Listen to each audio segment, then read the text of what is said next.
Good evening. Good evening. Yeah, I overslept. I apologize. I apologize. Um, I got up. I said, okay, I got this much time and I'm going to go live. But I'm just going to get 5 more minutes and just 5 more minutes. And my dear friend called to say, are you going live tonight? Oh, it was so good. Have you ever been sleeping and it was just so good? You could almost taste it. It was so good. That's where I was. Welcome in to the evening edition of Tea with Lady DJ. Thank you for joining me. Thank you for joining me. Coming back. And if you were here with me at lunchtime, thank you again for joining me at lunch. Welcome in. As you're coming in, please don't forget to get your daily heart needs. That's right up there in my hair, please. And you all know what my goal is. My goal is always good morning, good afternoon, B. Good evening, B. Good evening, B. Um, At the bottom of your screen is a little arrow, right? And if you tap it, you can add this to your stories and it gets out a lot faster. So I'm going to do it and I'll be right back, okay?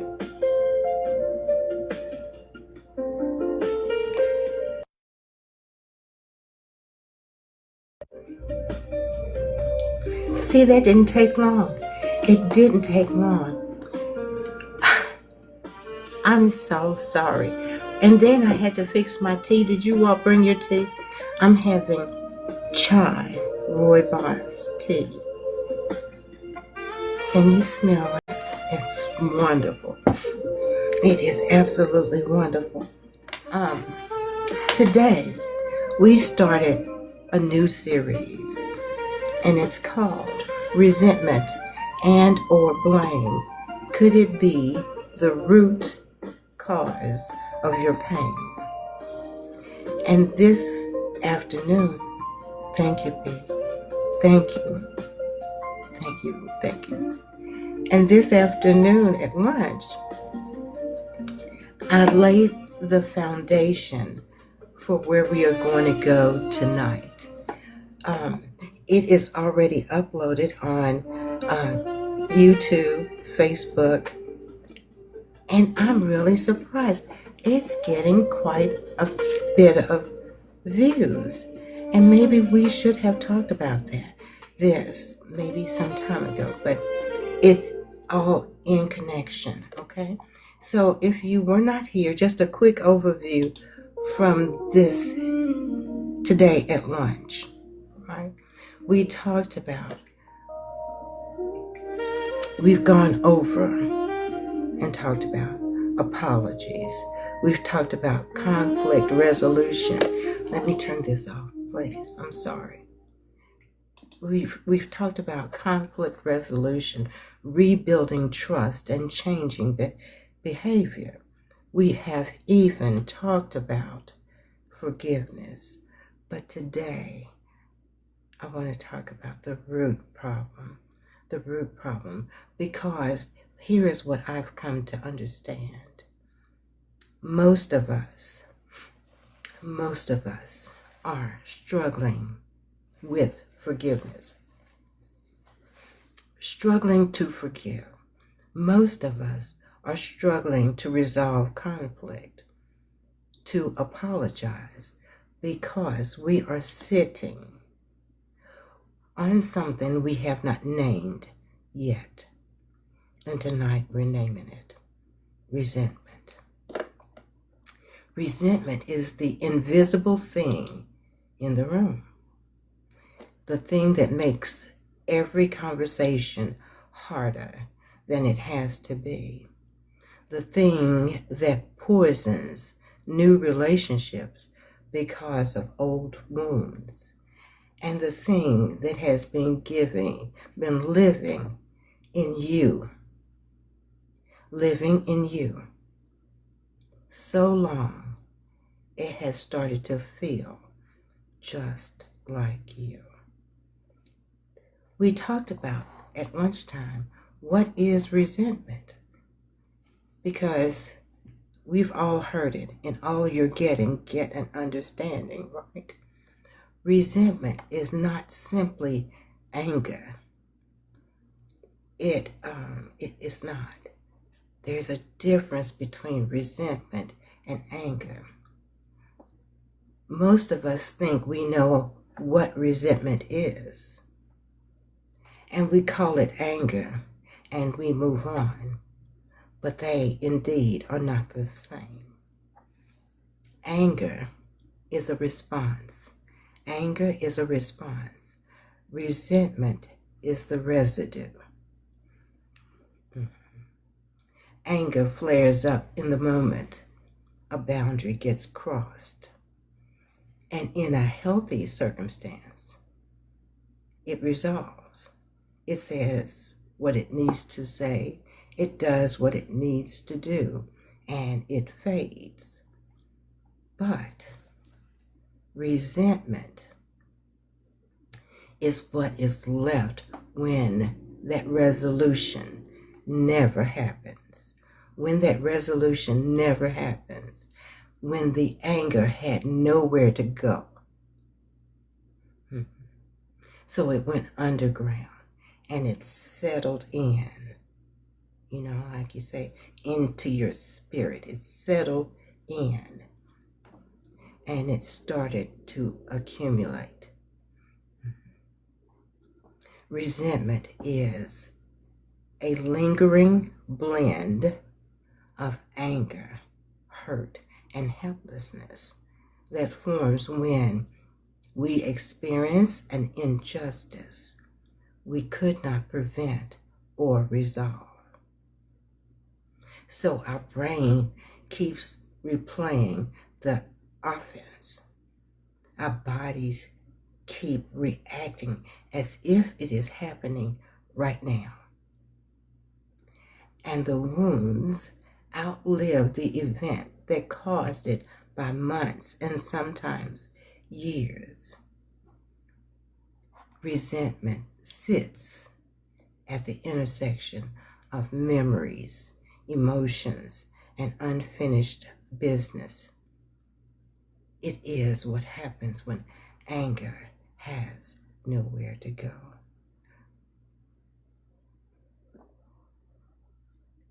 So it becomes a fixture, a lens, the way you see that person, that relationship, maybe even the way you see yourself. I left you all with an assignment at lunchtime, and you were supposed to sit with this. Is there something you have been carrying that you have called just how I feel about that person? And I admitted this statement is my statement. Just how I feel about that person. I mean, I don't want to talk about it anymore. It's just how I feel about this person. And I told you all at lunchtime that there was a dear friend of mine and that I'd love to pinch his head off. And he said to me, you need to one time just let go and say what you're feeling. Now, he knows I'm not going to do that. He knows that I will go off and I just need to be quiet. That's my statement. But I say it's just how I feel about that person. And this is a place that I shared earlier. When we push it so far underground, it's that moment when you are pissed to the highest pistivity. That underground work, it's dangerous. That's when you let it fly. Katie, bar the doors. And for me, that's tears, stuttering, all of those things. And it's a place that I feel out of control. But when I keep it under,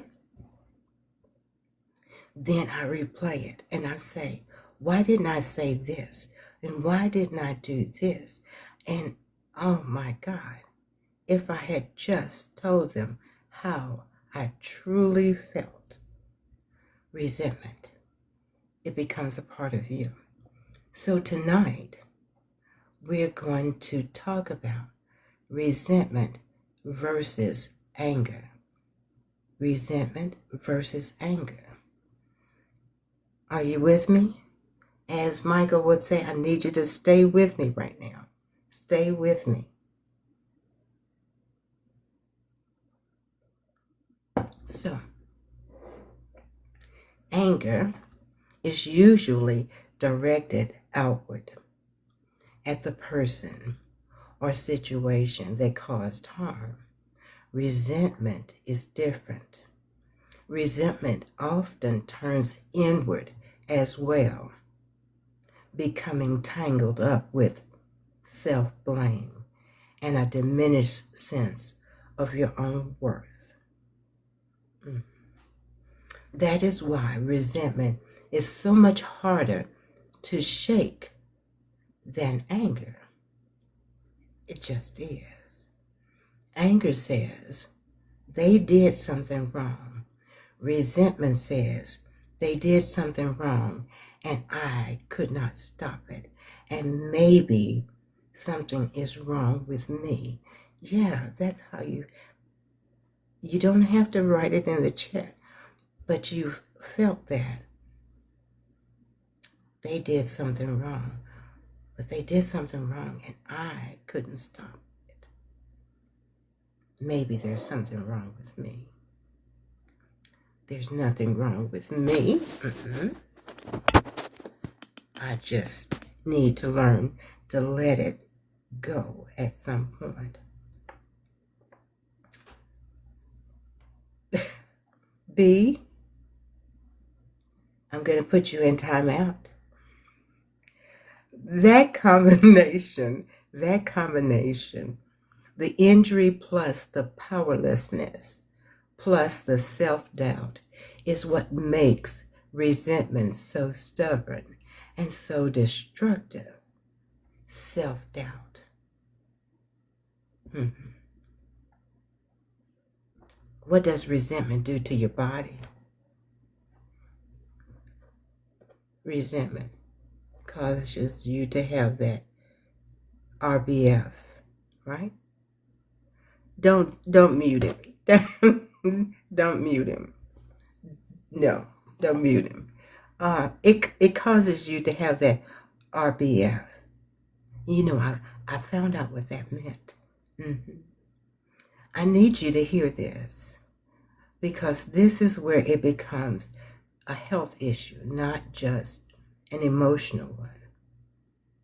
And I'm saying that from my standpoint. I don't know how it does with you all, but it affects your health. When I was looking back and studying for you guys and getting an understanding of where I was going, I found this. It said research has found that when people mentally revisit a past offense, their blood pressure and muscle tension spikes almost identically to how they responded during the original event, sometimes years later. Your body does not know the difference between reliving a betrayal and experiencing a new one. And every time you replay that memory, your nervous system responds as if it is happening right now, as if the wound is fresh. Thank you all. Thank you so much. As if the wound is fresh, as if you are still in that room. Hey, Tony, welcome in. Powerless to change what happened. that that um, being powerless, you know that you've had, for me, I had 4 TIAs, which is transit ischemic attack, mini strokes. I had 4 of them. And then, because of all of the resentment, all of the things that I was holding in, I had a major stroke and was on the brain injury unit for 2.5 months. You don't want to be there. And it's this facade that you put on that everything is okay and you're handling whatever it is. For me, it was my divorce. You're handling it well, but you're really not. You're really not. And you're not paying attention. And your blood pressure is just going up and up. And there you are.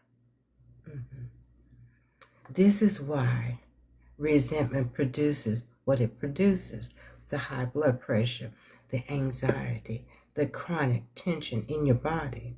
You are not just carrying an emotional burden, you are re-injuring yourself physiologically every time you let your mind go back there. That is too high a price to pay for holding on. It just is. Let's talk about personal history and the hair trigger. Personal history and the hair trigger. People who have experienced repeated betrayal, rejection, or unfair treatment. People who grew up in homes where harm was ordinary. Hear me, where harm was ordinary, tend to develop what I call a hair trigger sensitivity to new slights, to new shade. They begin to interpret ambiguous situations as intentional harm long after the original wound has healed. Someone is late and you immediately feel disrespected. Someone doesn't respond to your message and you feel abandoned. Have you been there? The new situation is minor, but it lands on top of all the old ones, and the weight is,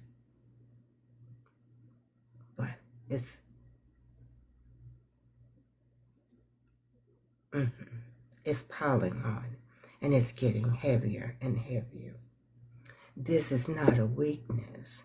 This is what unhealed wounds do, but it's something to have, to name honestly. I talked about that last week. Until you can name honestly to yourself, name what hurt. What hurt you? What about the whole ordeal? What specifically hurt you? Because if we don't, we will spend our lives reacting to the past in the present, reacting to the past in the present. And the people who are actually in our lives right now, will be held accountable for wounds they did not cause. You've heard the saying, right? You're bleeding on someone that didn't cut you. You've heard that before. So, what keeps resentment alive? What keeps it alive? Resentment feeds on 3 things. It feeds on 3 things. The mental reruns, going back over what happened, what was said, what they did, Every replay reactivates the wound. Every replay tells your nervous system, this is still happening. This is still unresolved. You all, don't you love how AI and TikTok tells you what you're discussing? The second thing is assumptions. Assumptions. Filling in what you don't know. We all know what assume means, right? So filling in what you don't know. You don't know why they did what they did, but the resentment decides that they did it on purpose. That's what resentment decides. Resentment decides they did it on purpose. They knew exactly what they were doing. That's what resentment does. And once that assumption is in place, everything they do afterwards gets filtered through it. And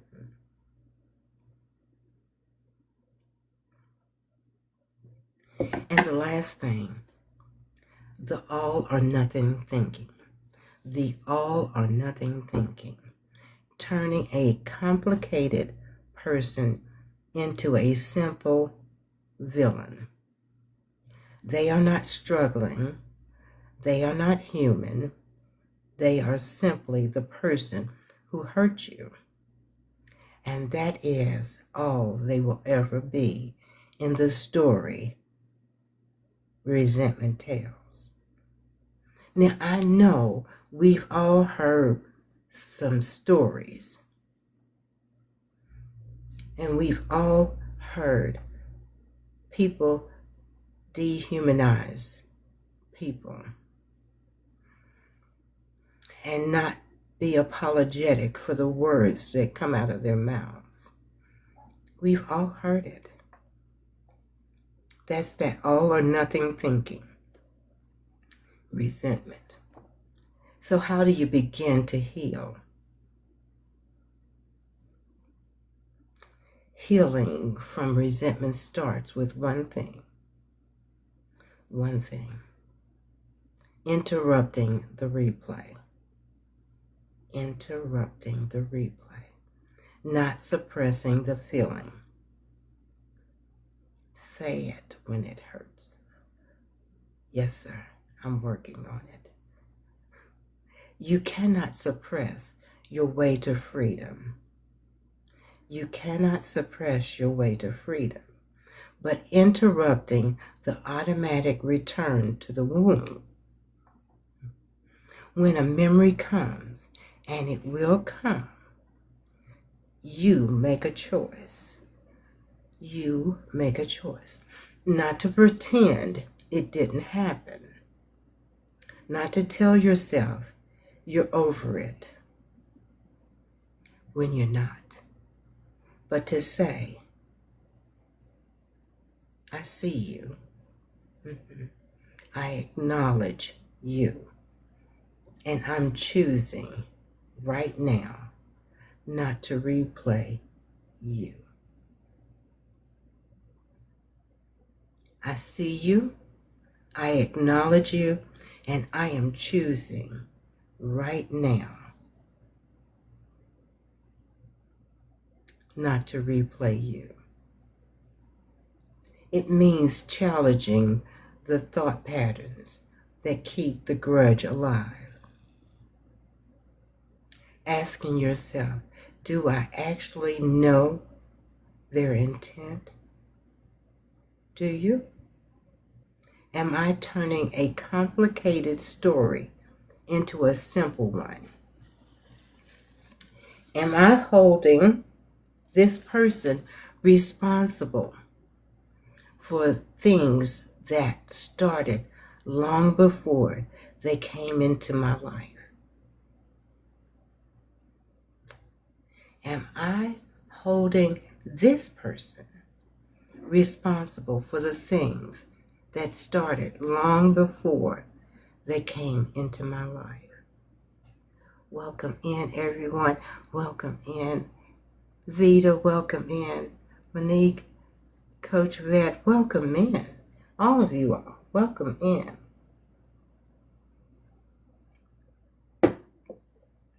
This is how we're going to begin to heal from resentment.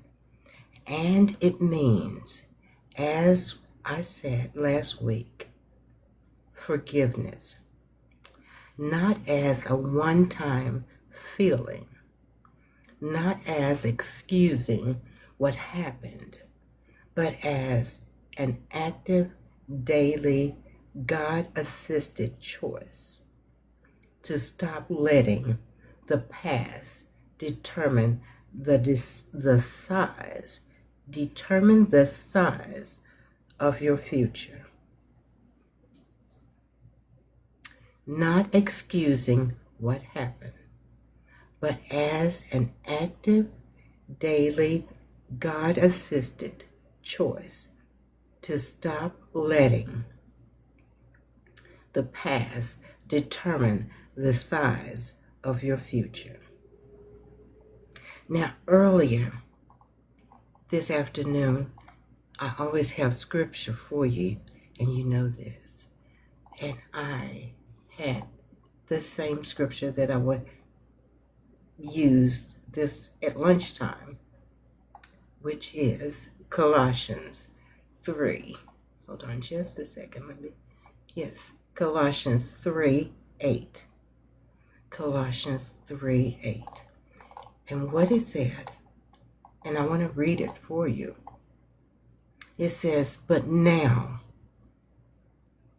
put away and rid yourselves completely of all these things: anger, rage, bad feelings toward others, curses and slander, and foul mouth abuse." I want to take my time with that one. "And foul mouth abuse, and shameful utterance from your lips."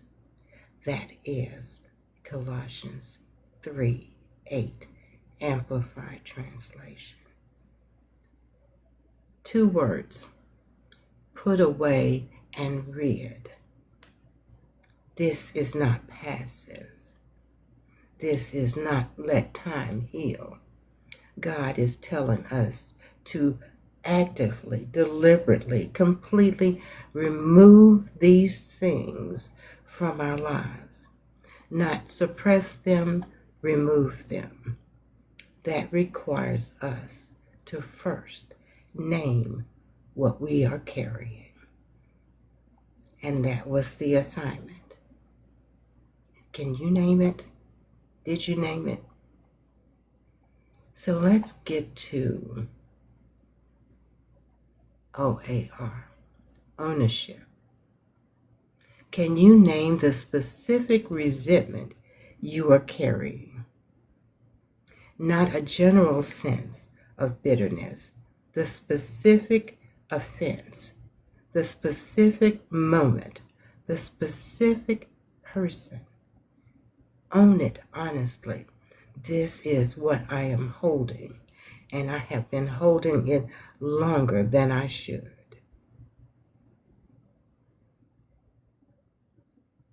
Can you name the specific resentment you have been carrying?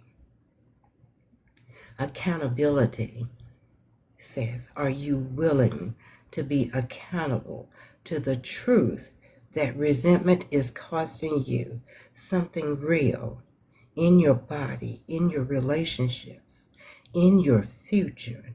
You are not just holding a grudge. You are paying for it every single day. Every single day. Responsibility. What is your next step? Interrupting the replay? Challenging the assumptions? Going to God and saying, I cannot do this alone. but I'm willing to start. I'm willing to start. Responsibility is the smallest actionable next step. It begins today. See, when my dear friend said to me, this is what you need to do, at some point, you need to stop it. Nip it right there when it happens. Well, what I promised myself, because it's not something that I do, I acknowledge that they bother me. I acknowledge that it bothers me. But now I am going to actively make a choice to work on it. I'm going to work on it. I don't know. I'm 71. I don't know if I'm going to live long enough to see it come to fruition, but I am indeed going to work on it. So next week, it said resentment and or blame. Next week, we're going to talk about resentment's cousin. Resentment has a cousin, and that's blame. Because resentment and blame are close cousins, and understanding one without the other leaves the root untouched. But tonight, if you have been carrying resentment for a long time towards a parent or parents, a spouse, a child, a friend, a person who is no longer in your life, I want you to know and understand that God is not surprised by it. It's not. Thank you. Thank you. He saw what was done to you. So we're always talking about there's two sides. No, there's three sides. Your side, the other person's side. But God knows the truth. He saw what was done to you. He did not forget it. He is asking you not to pretend it didn't happen. He doesn't want you to pretend it didn't happen. Donna Marie, he doesn't want you to pretend that they didn't hurt your feelings. He doesn't want me to pretend that I didn't hear them throw shade at me. I know what that means now. Right? He doesn't want me to pretend a whole lot of things. Even at this late stage, there's still some things, because we are still becoming. We will forever be becoming and working on things to make us a better person. We are still. You were not built to hold on to all of this. And you do not have to anymore. And that's